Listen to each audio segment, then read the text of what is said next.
लोग फिजिक्स का नया यूनिट चालू करने वाले हैं ना। पहले हम लोग पढ़े फिजिकल वर्ल्ड एंड मेजरमेंट और टेक्स्ट बुक का यानी कि एनसीईआरटी का बुक का जो है 2 यूनिट खत्म हो गया। एक फिजिकल वर्ल्ड एंड मेजरमेंट खत्म करने में हम लोगों का टेक्स्ट बुक से कितने यूनिट्स खत्म हो गया है? 2। और आज जो हम लोग पढ़ने वाले हैं वो टेक्स्ट बुक का 3रा यूनिट होगा। और ऐसे फिजिक्स का एक ब्रांच है मैकेनिक्स। फिजिक्स का ब्रांच क्या है? मैकेनिक्स। मैकेनिक्स ब्रांच को 3 वर्गों में बांटा जाता है। उसी ब्रांच में से एक ब्रांच का हिस्सा है हमारे 11 के यूनिट 3 में। कोई दिक्कत? मैकेनिक्स फिजिक्स का एक ब्रांच है। जैसे ऑप्टिक्स, साउंड, ये सब क्या है? फिजिक्स का ब्रांच है। उसी प्रकार मैकेनिक्स 8-9 वर्गों में फिजिक्स को बांटा गया है, ठीक ना। तो यूनिट 3 जो है, यूनिट 3 में मैकेनिक्स ब्रांच का कुछ डिस्क्रिप्शन आएगा, वर्णन सब आएगा। बात बुझे ना? किसी ब्रांच का आएगा मैकेनिक्स का। यांत्रिकी, जिसको हिंदी में क्या कहते हैं? यांत्रिकी। मैकेनिक्स को 3 वर्गों में बांटा गया है। मैकेनिक्स को 3 वर्गों में बांटा गया। नंबर 1 स्टैटिक्स कहलाता है, तो उसको बोलते हैं हम स्थिति विज्ञान। क्या बोलेंगे? स्थिति। हाँ, स्टैटिक्स। क्या बोलते हैं? स्टैटिक्स, स्थिति विज्ञान। और नंबर 2 होगा काइनेमेटिक्स। क्या होता है? काइनेमेटिक्स। उसको बोलते हैं शुद्ध गतिकी विज्ञान। क्या बोलते हैं? शुद्ध गतिकी विज्ञान। और नंबर 3 होगा डायनेमिक्स। क्या होगा? डायनेमिक्स को कहते हैं गति विज्ञान। मैकेनिक्स को कितने वर्गों में बांट दिया? 3। Number 1 statics, number 1 statics, number 2 kinematics, dynamics. तो अब मैं लिख देता हूं इसको। स्टैटिक्स को हिंदी में क्या कहते हैं? स्थिति विज्ञान। और नंबर 2 होता है काइनेमैटिक्स, जिसको बोलते हैं शुद्ध गति विज्ञान। क्या बोलते हैं? शुद्ध गति विज्ञान। और नंबर 3 होगा डायनेमिक्स।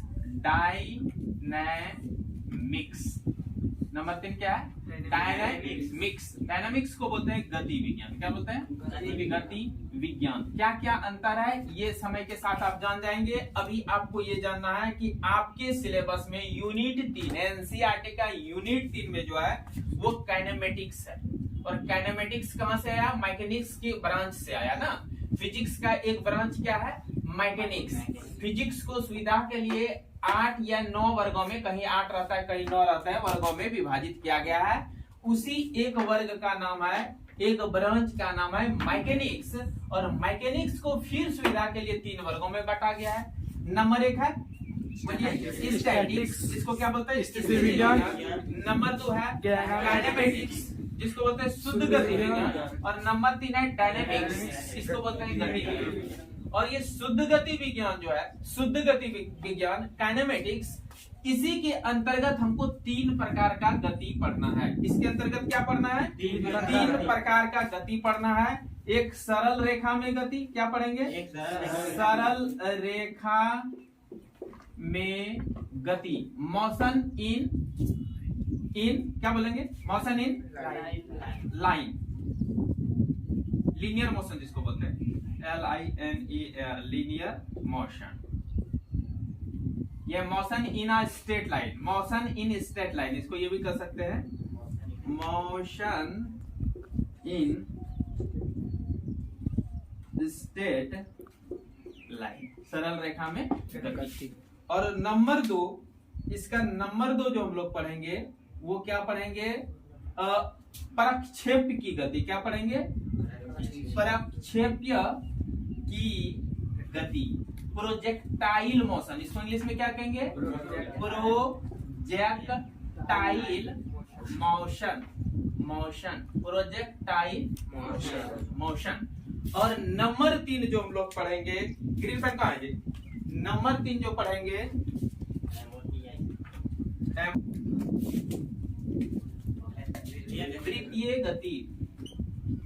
द्वितीय गति, सर्कुलर मोशन। इसको क्या बोलते हैं?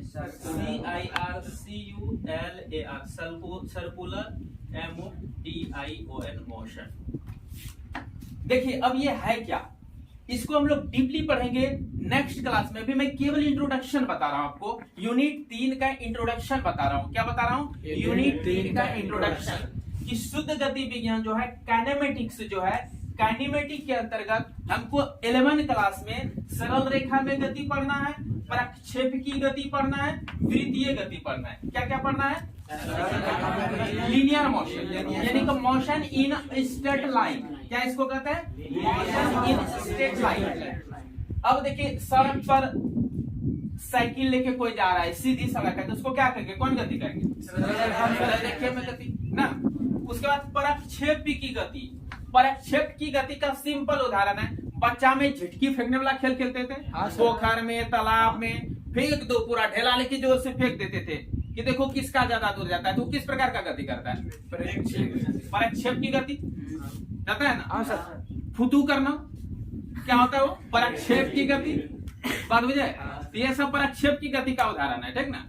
ढेला फेंकना, फुतू करना, ये सब क्या है? प्रक्षेप की गति का उदाहरण है। उसके बाद है वृत्तीय गति। वृत्तीय गति साइकिल रेस ब्लॉक देखे? साइकिल रेस ब्लॉक कैसा गति करता है? वृत्त पर करता है, वृत्ताकार पथ पर करता है, वृत्तीय गति है। तीनों को विषय में समझिए। यही तीनों हमारा टॉपिक है अभी, जो कि हम यूनिट 3 में पढ़ेंगे, एनसीईआरटी के अनुसार यूनिट 3 में। कोई दिक्कत? चलिए, तो मैं यही रहा आज का इंट्रोडक्शन क्लास। अब इसको हम लोग बारी बारी से पढ़ेंगे। नेक्स्ट क्लास में कुछ पढ़ते हैं टर्मिनोलॉजी। क्या पढ़ रहे हैं? टर्मिनोलॉजी, यानी कुछ पद पढ़ते हैं। सरल रेखा में गति टॉपिक चालू करने के पहले हम लोग कुछ पदों के बारे में जानकारी ले लेते हैं कि स्थिति क्या है, विराम क्या है, ये दूरी क्या है, विस्थापन क्या है। और दूरी और विस्थापन तो हट बन जाएगा सरल रेखीय गति का, क्योंकि दूरी और विस्थापन अगर समझेंगे आप तो चाल वेग का कंसेप्ट हो जाएगा, फिर त्वरण का कंसेप्ट होगा, और इस प्रकार फिजिक्स का डीप से डीप चीज में आप चले जाएंगे। बात बुझे? तो आपको सबसे पहले जो है कुछ टर्मिनोलॉजी जानना। तो स्थिति क्या है और विराम क्या है? स्थिति ने विराम क्या चीज? विराम, रेस्ट जिसको इंग्लिश में बोलते हैं। क्या बोलते हैं? रेस्ट। और एक पढ़ेंगे गति क्या है। गति क्या है? इसको इंग्लिश में बोलेंगे मोशन। मोशन क्या है? तो विराम क्या है? विराम और गति जो है ना, ये तुलनात्मक अध्ययन है। क्या है ये? तुलनात्मक अध्ययन है। विराम भी और गति भी तुलनात्मक अध्ययन है। कैसे? अब बताइए, एक बस जा रही है, उस रोड पर एक बस जा रही है, ठीक ना। तो वह बस गति में है कि विराम में? रोड पर जा रही है, हम लोग क्या कहेंगे? लेकिन गति में है, बिल्कुल सही है। तो आपको प्रश्न वह करना होगा किसके सापेक्ष? हम लोगों के सापेक्ष वो गति में है। लेकिन बस पर जो बैठा हुआ व्यक्ति है, बस पर ही बैठा हुआ कुछ व्यक्ति है, और एक बैठा हुआ व्यक्ति के सापेक्ष दूसरा बैठा हुआ व्यक्ति गति में होगा, विराम में? विराम में होगा। पृथ्वी गतिशील है कि विराम है? गतिशील है। हम लोगों के लिए विराम, लेकिन चंद्रमा पर चले जाएंगे, चंद्रमा वालों के लिए गतिशील हो जाएगा। बात बुझे?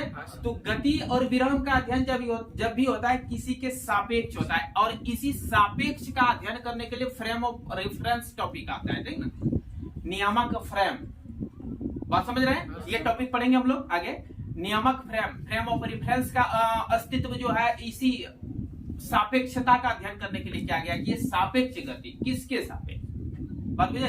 तो जैसे हम मान लेंगे कि हम लोग यहाँ, हम लोगों के सापेक्ष बस किस स्थिति में है? गति में है कि विराम में है? तो बस जा रही थी, हम लोग क्या कहेंगे? गति में है। बात बुझे? यानी क्यों? क्योंकि अभी देखिए वो हमारे नाक की सीधा में है, उसके बाद फिर देखते वो हमारे कान की सीधा में हो गया, फिर धीरे धीरे देखते हमारे पक्का दाएं हाथ की तरफ हो गया, फिर देखेंगे धीरे धीरे रोड घूमते घूमते घूमते पीछे तरफ चला गया। स्थिति बदल गया, उसका क्या हुआ? समय के साथ उसका स्थिति बदल गया। तो किसकी अपेक्षा? मतलब मेरे अपेक्षा।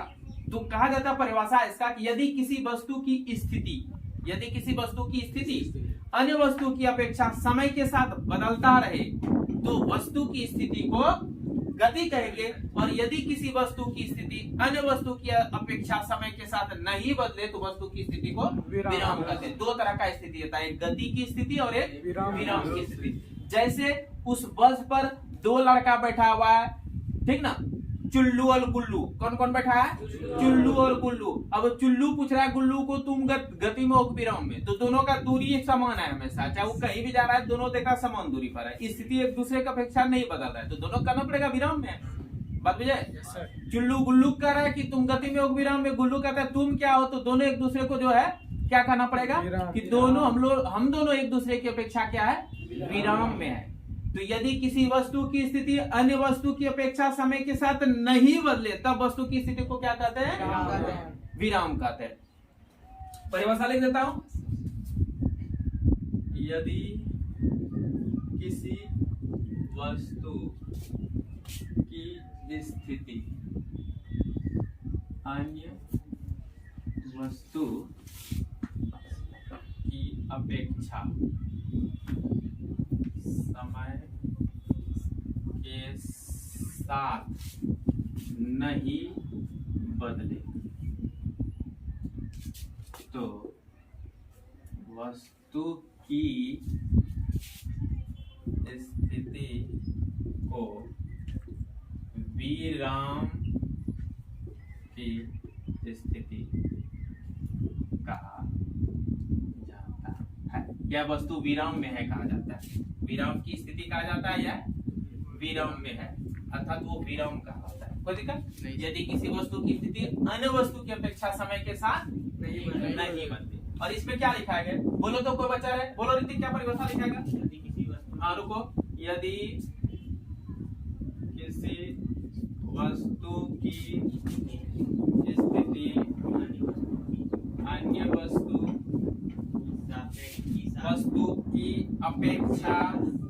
की अपेक्षा समय के साथ बदले या बदलता रहे तो वस्तु की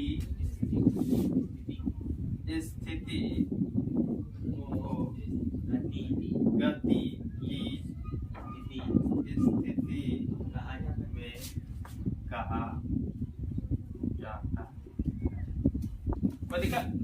फिर समझा देता हूं क्या है विराम।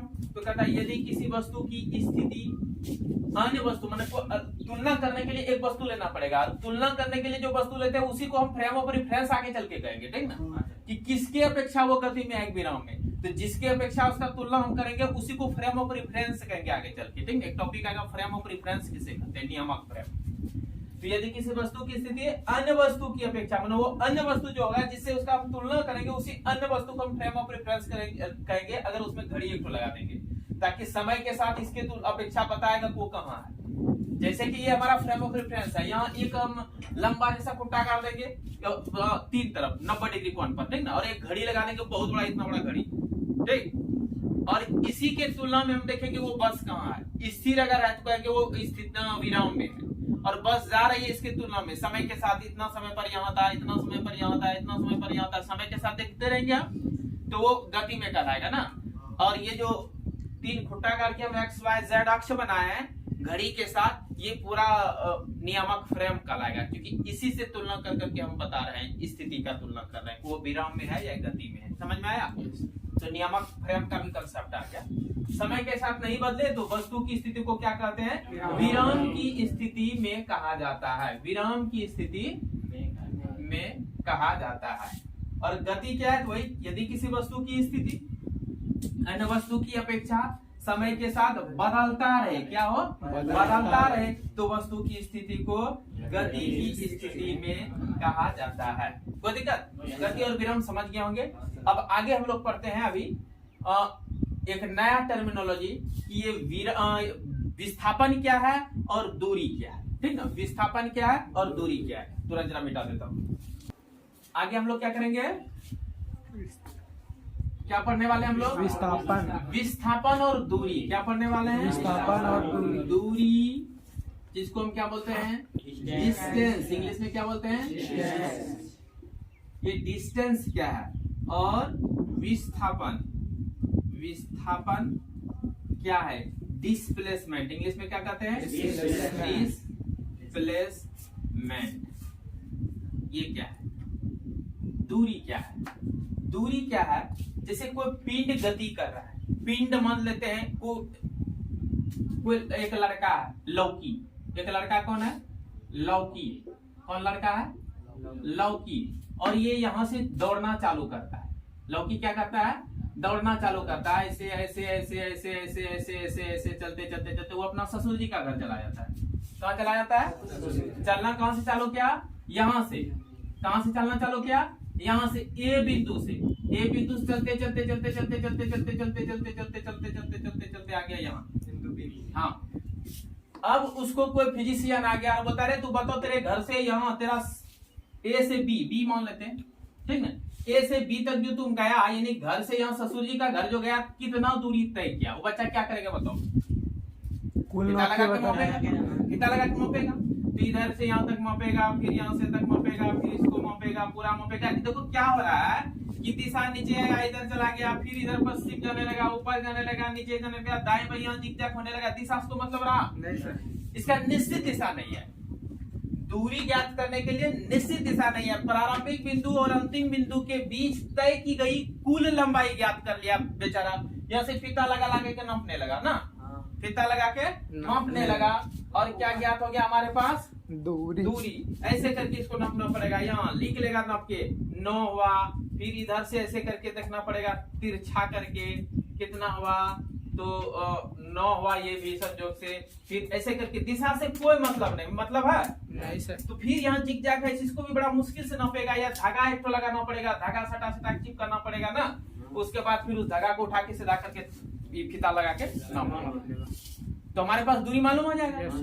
लेकिन इस दूरी को ज्ञात करने के लिए क्या उसको निश्चित दिशा से जरूरत रहा नहीं, तो दूरी ज्ञात करने के लिए दिशा की जरूरत नहीं पड़ा, और उन्होंने दूरी ज्ञात करके बता दिया। कितना बताया, तो एक फिजिशियन ने उससे क्वेश्चन किया था कि ये ए बिंदु जो तेरा घर है, यहाँ से जो चलना चालू किया तू बी बिंदु तक, तो यहाँ से यहाँ तक चलने में तुझे कितना दूरी तय हुआ। मान लेते हैं ये था कोई बस्ती गोदरा, ये या अहमदनगर है, क्या है अहमदनगर से लौकी चलना चालू किया और बी से गोदरा चला गया, ठीक ना। तो अहमदनगर से जो लौकी चलना चालू किया और आया कहाँ गोदरा, तो बोले कि अरे तुझे ससुराल जा रहा है, तुम्हारा दूरी कितना हुआ, तो बेचारा फीता लगा लगा के नाप लेगा दूरी, और नाप के वो बता दिया हम लोगों को कितना 4000 मीटर हुआ। कितना बताया 4000 मीटर। अब ये अहमदनगर हम लोग के बगल का बस्ती है, ठीक ना, 4000 मीटर हुआ। कितना हो गया दूरी 4000 मीटर हो गया। तो प्रारंभिक बिंदु और अंतिम बिंदु के बीच तय की गई कुल लंबाई को क्या कहते हैं दूरी कहते हैं। इसका डेफिनेशन बनेगा गतिशील पिंड, वो लौकी यहाँ हो गया गतिशील पिंड, गतिशील पिंड द्वारा प्रारंभिक बिंदु और अंतिम बिंदु के बीच तय की गई कुल लंबाई को दूरी कहते हैं। और विस्थापन क्या होगा, तो विस्थापन के लिए उसी को पूछेंगे तेरे घर से तेरे ससुराल के बीच का जो न्यूनतम दूरी क्या होगा, तो मतलब न्यूनतम दूरी हम क्यों जाएंगे, बीच में खेत है, पोखर है, यहाँ बहुत बड़ा पोखर समुद्र पोखर है, इस जगह बहुत बड़ा, फिर बोदरा का पोखर का नाम क्या है महादेवपुर पोखर है, फिर भंसिया वन है, जो भी है, इधर जंगल है, पेड़ है, पौधा है, मंदिर है, बोदरा मंदिर, शिव मंदिर सब मिल जाता है, इधर हम जाएंगे कैसे। हम बोले फिर भी न्यूनतम दूरी अगर कल्पना कर लिया जाए कि तेरे घर से लेकर के बोदरा तक ससुराल तक एकदम लंबत रोड बनवाना चाहो तो कितना होगा, बोला वो होगा ही, पोखर है, तालाब है, वो बीच में पेड़ है, फिर बीच में क्या कहते हैं तो पहाड़ मिल जाता है, फिर भी कि बताओ बेटा आखिर फिर भी बताओ, कल्पना कर लो सब पहाड़ को मैं उखाड़ के फेंक दूं, तालाब को भर दूं, जंगल को काट दूं और रोड बनवा दूं ताकि तुझे जाने में आने में सुविधा हो, तो कितना होगा। तब वो क्या करेगा, तो बोलेगा रुको सर बताए, यहाँ खुट्टा कर देगा और यहाँ एक खुट्टा काट देगा, बहुत बड़ा खुट्टा काट देगा, और यहाँ से वहां तक रस्सी टांगनेगा, पूरा एकदम शॉर्टेस्ट डिस्टेंस बता देगा कितना होगा। कितना हुआ, तो मात्र हुआ वो 2700 नहीं हुआ था, सॉरी 1500 हुआ था। कितना हुआ था, वो नाम तो बताया था, हमको भूल गए थे, 1500 मीटर। कितना हुआ था 1500 मीटर। तो ये जो काल्पनिक दूरी हुआ जो कि नहीं है और वो कर दिए जबरदस्ती, न्यूनतम लंबाई हम पूछ ले, इसको विस्थापन कहते हैं। तो विस्थापन तो तय नहीं हुआ, तय तो उसका दूरी हुआ ना, दूरी ये दूरी है और ये विस्थापन है। बात समझ में आया कि दूरी क्या है और विस्थापन क्या है। इसका डिफिनेशन कैसे बनाएंगे? तो गतिशील पिंड द्वारा प्रारंभिक बिंदु और अंतिम बिंदु, देखिए बीच का कोई मतलब नहीं, बम्बई चल जाए उधर, इधर कलकत्ता चल जाए, ठीक ना, उधर चेन्नई चल जाए, इधर जम्मू कश्मीर चल जाए, उससे कोई मतलब नहीं है। मतलब है कि प्रारंभिक बिंदु और अंतिम बिंदु के बीच की न्यूनतम लंबाई को विस्थापन कहते हैं। परिभाषा क्या बनेगा? न्यूनतम लंबाई को विस्थापन कहते हैं। इसका परिभाषा मैं बना रहा हूं, प्रारंभिक बिंदु और अंतिम बिंदु के बीच की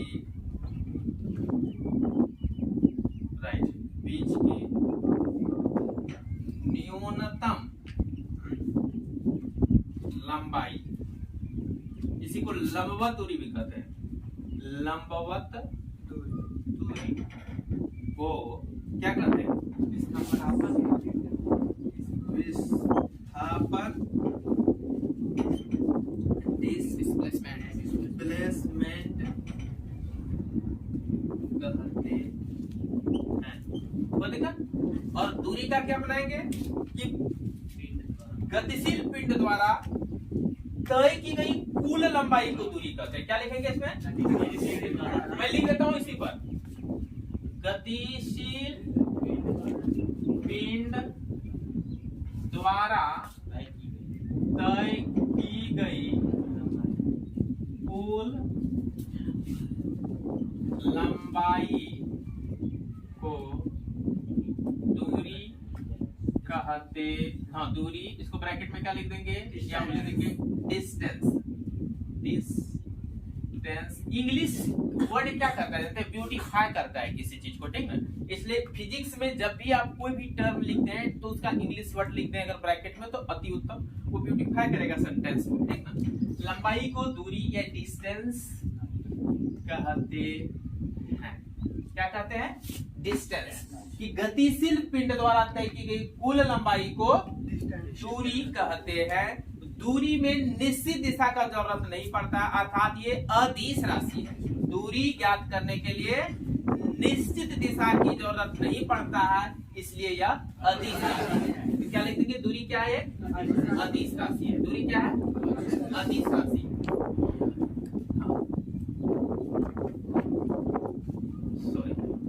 अब तुमको ये करना पड़ेगा। लंबाई को क्या कहते हैं? दूरी कहते हैं। और दूरी ज्ञात करने के लिए निश्चित दिशा की आवश्यकता नहीं होती है। स्टार पॉइंट यहां देखिए, दूरी ज्ञात करने के लिए निश्चित दिशा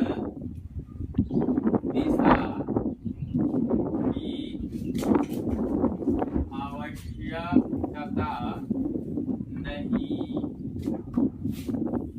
होती है। इसलिए दूरी क्या हो जाएगा? दूरी एक कैसी राशि है? अदिश राशि है। ये अदिश क्या है बता रहा हूं तुरंत। और दूरी का मात्रक क्या होगा? फर्स्ट यूनिट पढ़े, दूरी का मात्रक क्या होता है? मीटर। मीटर क्या होता है जी? तो दूरी का मात्रक या एसआई मात्रक मीटर होता है। कोई दिक्कत? और दूरी ज्ञात करने के लिए कुल लंबाई प्रारंभिक बिंदु और अंतिम बिंदु के बीच, मतलब पूरे पथ पर निर्भर करता है। पथ किधर किधर गया उस पर निर्भर करता है ना। जबकि विस्थापन केवल और केवल प्रारंभिक बिंदु और अंतिम बिंदु पर निर्भर करता है। बीच के पथ से कोई मतलब नहीं रहता है। तो इसका परिभाषा हो गया क्या? प्रारंभिक बिंदु अंतिम बिंदु के बीच की न्यूनतम लंबाई है। लंबवत दूरी को क्या कहते हैं? विस्थापन कहते हैं। फिर स्टार देख लेंगे, लिखेंगे यहाँ जैसे लिखिए, दूरी ज्ञात करने के लिए निश्चित दिशा की आवश्यकता होती है। यहाँ लिखेंगे कि निश्चित दिशा की आवश्यकता नहीं होती है। इसमें लिखेंगे विस्थापन ज्ञात करने के लिए निश्चित दिशा की आवश्यकता होती है। बोलिए, विस्थापन ज्ञात करने के लिए ज्ञात करने के लिए निश्चित दिशा की निश्चित दिशा की आवश्यकता होती है। है। जब निश्चित दिशा चाहिए, क्यों निश्चित दिशा चाहिए?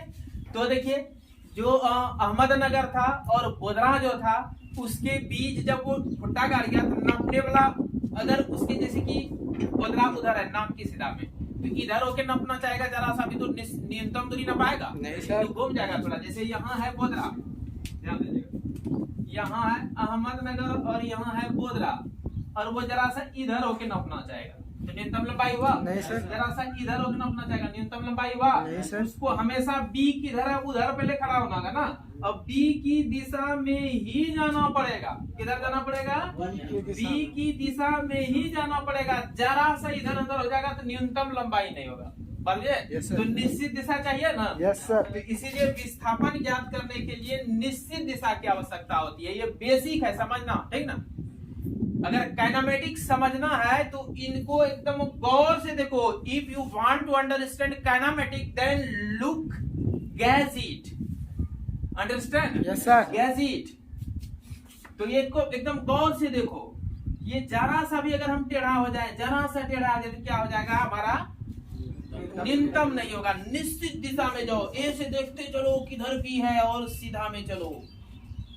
तो निश्चित दिशा चाहिए विस्थापन ज्ञात करने के लिए, निश्चित दिशा चाहिए। दिशा चाहिए। इसलिए विस्थापन कैसा हो जाएगा? सदिश। सदिश। सदिश, इसमें सीधा सदिश दिशा सहित अदिश। अब नॉट नहीं होता है, दिशा नहीं हो, अदिश। दूरी क्या हुआ? अदिश राशि। अदिश। जिसको ज्ञात करने के लिए दिशा और परिमाण दोनों चाहिए उसको क्या कहते हैं? सदिश। सदिश। और जिसको ज्ञात करने के लिए केवल और केवल परिमाण चाहिए, दिशा नहीं, उसको क्या कहते हैं? अदिश। अदिश। तो दूरी क्या हो गया? अदिश। अदिश। और विस्थापन? सदिश। विस्थापन एक कैसी राशि है? सदिश राशि है। और विस्थापन को भी मापेंगे किसमें? मीटर में कि सेकंड में? मीटर में। कि लीटर में? मीटर। किलोग्राम में? मीटर में। मीटर में मापेंगे। इसलिए विस्थापन कैसा है मतलब क्या हो जाएगा? मीटर। विस्थापन का मात्रक मीन्स एसआई मात्रक, खाली मात्रक के मीन्स एसआई मात्रक, मात्रक मीटर होता है। हमने देखा दोनों में एक समानता। कोई बता सकते हैं क्या समानता दिख रहा है?